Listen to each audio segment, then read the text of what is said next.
Hi hello ನಮಸ್ತೆ. ನಾನು ನಿಮ್ಮ ಪ್ರೀತಿಯ ಶರಣ್ ದಿಶಾಲಿಡೇಸಿಂದ. ಇವತ್ತು ನಾನು ನಿಮಗೆ ಈ ವಿಡಿಯೋ ಮಾಡ್ತಾ ಇರೋದು ಹೊಸ ಏರ್ ಇಂಡಿಯಾ ಎಕ್ಸ್ಪ್ರೆಸ್ಸಲ್ಲಿ ನಮ್ಮ ಪ್ರಯಾಣ ಸ್ಟಾರ್ಟ್ ಆಗಿದೆ. ಈ ವಿಮಾನದಲ್ಲಿ ಯಾವ ಥರ ಫೆಸಿಲಿಟಿ ಇದೆ ಅಂತ ತೋರಿಸ್ತಾ ಇದ್ದೀನಿ. ನಾವು ಕೂತ್ಕೊಳ್ಳುವ ಮುಂದಿನ ಸೀಟಲ್ಲಿ ಈ ಥರ ಒಂದು ಟೇಬಲ್ ಥರ ಸಿಸ್ಟಮ್ ಮಾಡಿರ್ತಾರೆ. ಅಲ್ಲಿ ನಾವು ಕಾಫಿ ಟೇಬಲ್ ಇಟ್ಕೋಬೋದು, ಮೊಬೈಲ್ ಇಟ್ಕೋಬೋದು, ಹಾಗೆ ನಮ್ಮ ಒಂದು ವಾಟರ್ ಗ್ಲಾಸು ಈ ಥರ ಇಟ್ಕೋಬೋದು. ಇದು ಹೊಸ ಟೈಪು ಮಾಡಿರೋದ್ರಿಂದ ನನಗೆ ತುಂಬ ಖುಷಿ ಕೊಡ್ತು. ಇದು ಏರ್ ಇಂಡಿಯಾ ಎಕ್ಸ್ಪ್ರೆಸ್.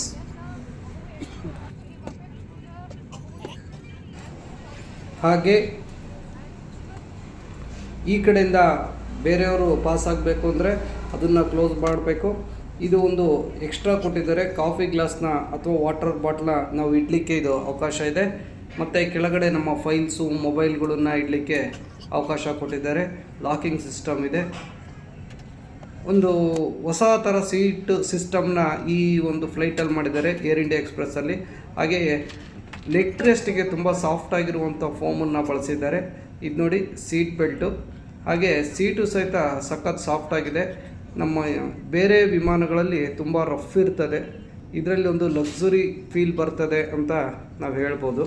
ಇದು ಕೂತ್ಕೊಳ್ಳುವಾಗ ನಾವು ಬೆಲ್ಟನ್ನು ಹೇಗೆ ಹಾಕ್ಕೋಬೇಕು ಅಂತ ತೋರಿಸ್ತಾ ಇದ್ದೀನಿ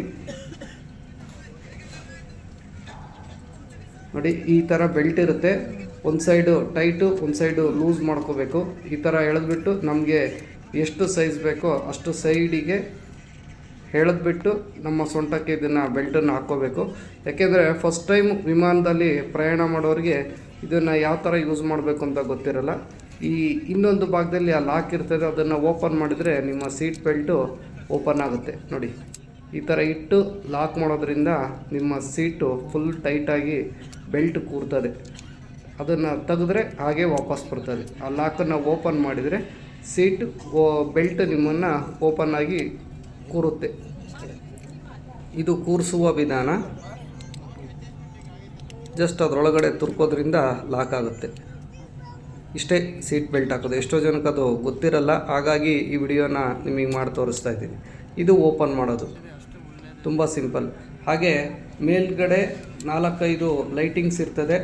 ಅದು ಯಾವುದನ್ನು ಒತ್ತಬೇಕು ಏನು ಅನ್ನೋದು ಸ್ವಲ್ಪ ಗೊಂದಲ ಇರ್ತದೆ. ಅದನ್ನು ತೋರಿಸ್ಲಿಕ್ಕೋಸ್ಕರನೇ ಈ ವಿಡಿಯೋ ಮಾಡಿದ್ದೀನಿ. ಒಂದು ಲೈಟಿಂಗ್ಸ್ ಇರ್ತದೆ, ರೀಡಿಂಗ್ ಲೈಟ್ಸು. ನಮ್ಮ ಕೂತಿರುವ ಜಾಗಕ್ಕೆ ಫೋಕಸ್ ಆಗುತ್ತೆ. ಆ ಲೈಟಿಂಗಲ್ಲಿ ನಾವು ನಮ್ಮ ಓದೋದನ್ನು ಬರೆಯೋದನ್ನು ನಾವು ರೆಕಾರ್ಡಿಂಗು ನೋಡಲಿಕ್ಕೆ ಅದು ಅನುಕೂಲ ಆಗುತ್ತೆ. ನಾವು ಕೂತಿರೋ ಜಾಗಕ್ಕೆ ಸರಿಯಾಗಿ ಫೋಕಸ್ ಆಗಿ ಆ ಲೈಟಿಂಗ್ ಇಟ್ಟಿರ್ತಾರೆ. ಇದು ಬಂದು ನಮ್ಮ AC ಬ್ಲೋಯರ್. ನಾವು ಎಷ್ಟು ತಿರುಗಿಸ್ತೀವಿ ಅಷ್ಟು ಸ್ಪೀಡಾಗಿ ನಮಗೆ AC ಬರ್ತದೆ. ನಮ್ಮ ಮುಖಕ್ಕೆ, ನಮ್ಮ ತಲೆ ಭಾಗಕ್ಕೆ AC ಬರುವಂಥ ಜಾಗ ಇದು AC ಬ್ಲೋಯರ್. ನೋಡ್ತಾ ಇದ್ದೀರಲ್ಲ, ಇದು AC ಬ್ಲೋಯರ್ ನೋಡಿ. ವಿಮಾನದೊಳಗಡೆ ಒಳ್ಳೆ ಅಟ್ಮಾಸ್ಫಿಯರ್ ಕ್ರಿಯೇಟ್ ಆಗೋ ಥರ ಲೈಟಿಂಗ್ಸ್ ಮಾಡಿದ್ದಾರೆ. ಇದು ಹೊಸ ವಿಮಾನ ಆಗಿರೋದ್ರಿಂದ ಇಷ್ಟು ಚೆನ್ನಾಗಿದೆ. ಇನ್ನು ಕೆಲವು ವಿಮಾನಗಳಲ್ಲಿ ಈ ಥರ ಅಲ್ಲ. ಹಾಗೆ ಈನೋದವರು ಕಾಂಪ್ಲಿಮೆಂಟ್ರಿಯಾಗಿ ಒಂದು ಚಾಕ್ಲೇಟ್ಸು ಟ್ಯಾಬ್ಲೆಟ್ ಥರ ಕೊಟ್ಟರು. ಫಸ್ಟ್ ಟೈಮು ಇದನ್ನು ಈ ಥರ ಕಾಂಪ್ಲಿಮೆಂಟ್ರಿಯಾಗಿ ಕೊಡ್ತಾಯಿದ್ದಾರೆ. ಮಾರ್ಕೆಟಿಂಗ್ ಇರ್ಬೋದು ಅವ್ರದ್ದು, ಅದಕ್ಕೋಸ್ಕರ ಇದನ್ನು ನಮಗೆಲ್ಲ ಕೊಟ್ಟರು. ಚೆನ್ನಾಗಿತ್ತು, ಟೇಸ್ಟ್ ಮಾಡಿದ್ವಿ.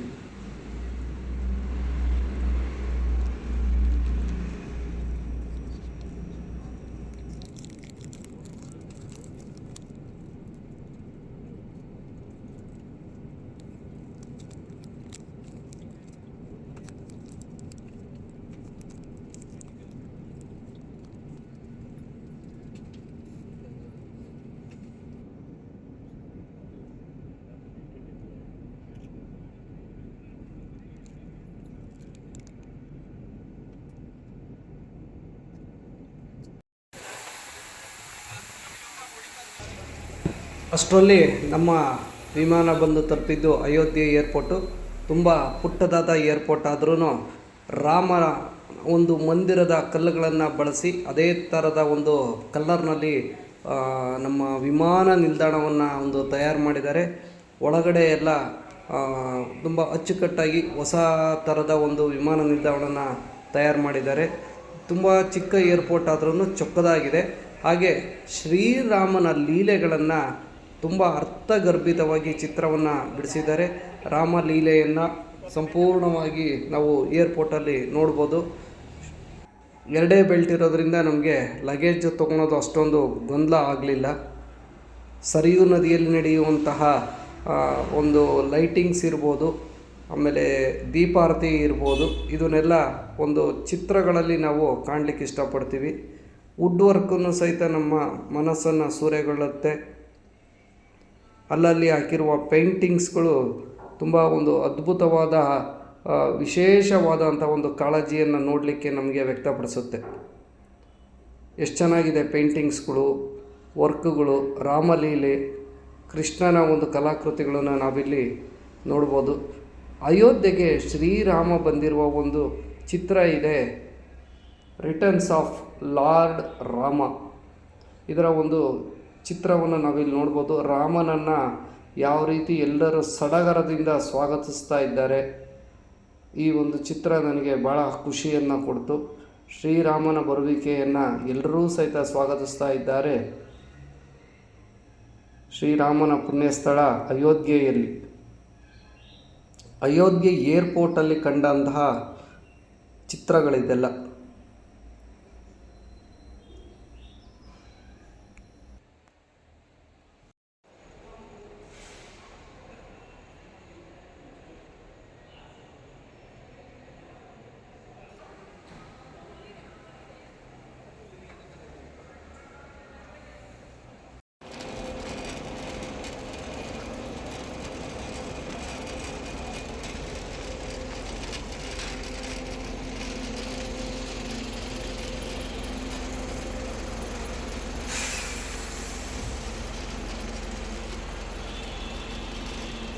ಹಾಯ್, ಹಲೋ, ನಮಸ್ತೆ. ನೋಡಿ, ನಾವಿವಾಗ ಕರೆಕ್ಟಾಗಿ 8:15 air India express flight Ayodhya reach ಆಯಿತು.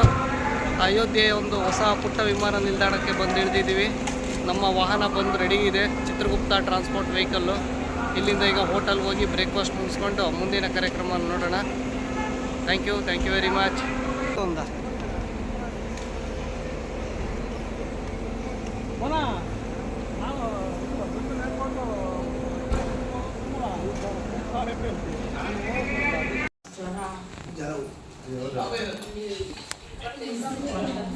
ಹೆಂಗಿದೆ ತಿಂಡಿ? ಚೆನ್ನಾಗಿದೆಯಾ? ಸೇಮ್ ಉಪ್ಪಿಟ್ಟಿದ್ದಂಗೆ ಐತಾ? ಓಕೆ. ಚಟ್ನಿ ಚೆನ್ನಾಗಿದೆ.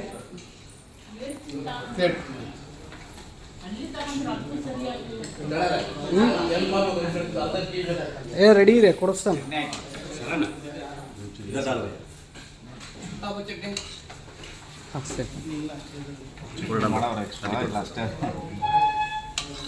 ಚೆನ್ನಾಗಿದೆಯಾ ಟಿಫನು? ಸಾಕರೆ ಸೂಪರ್. ನನಗೆ ಅದೊಂದು ಟೆನ್ಷನ್ ಇದೆ, ಯಾಕೆಂದರೆ ಇವನು UP ಅವನು, ಬೆಂಗಳೂರಲ್ಲಿ ಕೆಲಸದಲ್ಲಿ ಇದ್ದಿದ್ದು. ಚೆನ್ನಾಗಿದೆಯಾ? ರೂಮ್ಗೆ ಹೋಗಿ ಬಂದ್ರ? ಲಗೇಜ್ ಇಟ್ಟು ಬಂದ್ರ? ಇನ್ನೊಂದು ಸ್ವಲ್ಪ ಚಟ್ನಿ ಹಾಕಮ್ಮ. अयोध्या धाम की बाबू जो आए हैं, इनका नाम है राम दरबार। प्रभु श्री राम जी जब लंका विजय करके वापस आए तो उनका पालकी डोला यहीं पर है। श्री गुरु वशिष्ठ जी ने उनको राज तिलक किया। 11,000 वर्षों तक यहाँ उन्होंने राज कराया। अयोध्या का जो चीज पुराना है बाबू जी, प्रभु श्री राम जी 13 युग में जन्म हुआ। एक सरयू रिवर, सरयू नदी, एक अयोध्या का धाम, वो पुराना है। समय होते होते सब चेंज होता चला गया, पुरानी इमारतें चेंज होती चली गई, न्यू बन गया, लेकिन ज़मीन वही है, स्थान वही है। अभी चलेंगे राम दरबार का दर्शन करेंगे। हम मेन स्वामी रामदास जी का आशीर्वाद लेंगे। जो में राम नाम करेंगे तो राम बनेंगे। राम जी को चढ़ाने के लिए प्रसाद। ಅಯೋಧ್ಯೆಯ ರೈಲ್ವೆ ನಿಲ್ದಾಣ, ಅಯೋಧ್ಯೆ ಜಂಕ್ಷನ್ ರೈಲ್ವೆ ನಿಲ್ದಾಣ, ಅಯೋಧ್ಯೆ ಧಾಮ್ ಅಂತಲೂ ಕರೀತಾರೆ. ಈ ರೈಲ್ವೆ ನಿಲ್ದಾಣ ಇದು ಸಹಿತ ಕೆಂಪು ಕಲ್ಲಿನಿಂದ ಮಾಡಿದ್ದಾರೆ.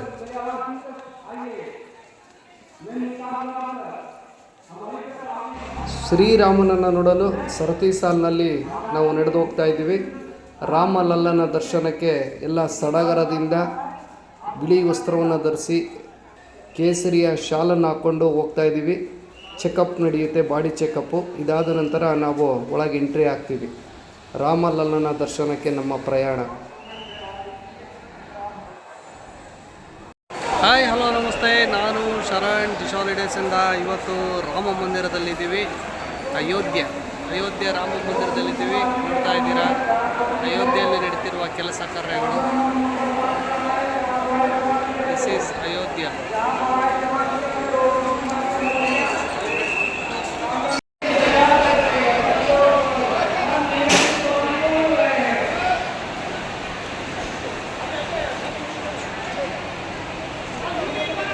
ಅಲ್ಲ, ದೇವರು ಮಧ್ಯಕ್ಕೆ ಹಾಕ್ತಾರವರು,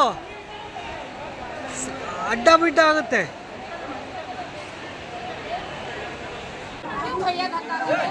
ಇದು ತುಂಬ ಪವರ್ಫುಲ್ ದೇವಸ್ಥಾನ, ಹನುಮಾನ್ಗಢ ಅಂತ. ಅಯೋಧ್ಯೆಯಲ್ಲಿ ಹನುಮಂತನ ದರ್ಶನವನ್ನು ಪಡೆದು ರಾಮಲಲ್ಲನ ದರ್ಶನಕ್ಕೆ ಹೋಗಬೇಕು ಅನ್ನೋ ಪ್ರತೀತಿ ಇದೆ. ಇದು ಹನುಮಂತನ ಒಂದು ಇರುವ ಜಾಗ ಹನುಮಾನ್ಗಢ ಅಂತ. ಇಲ್ಲಿ ಹೋದಾಗ ಪ್ರತಿಯೊಬ್ಬರು ಸಹಿತ ಹನುಮಾನ್ಗಢವನ್ನು ಮರೆಯದೇ ದರ್ಶನ ಮಾಡಿ, ಮೋದಿಯವರು ಸಹಿತ ಇಲ್ಲಿ ತುಂಬ ಸಲ ಭೇಟಿ ನೀಡಿದ್ದಾರೆ.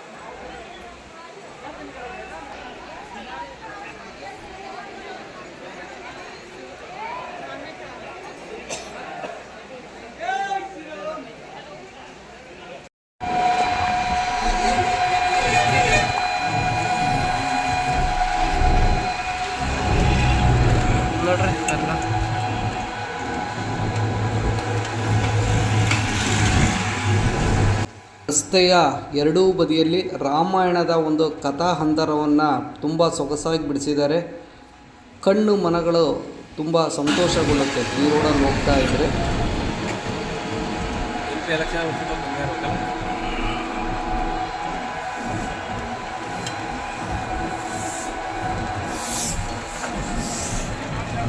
ಇಲ್ಲಿ ಸಂಗೀತ ವಿಭೂಷಣಿ ಲತಾ ಮಂಗೇಶ್ಕರ್ ಅವರ ಒಂದು ಚೌಕನ್ನು ಹೆಸರಿಟ್ಟಿದ್ದಾರೆ.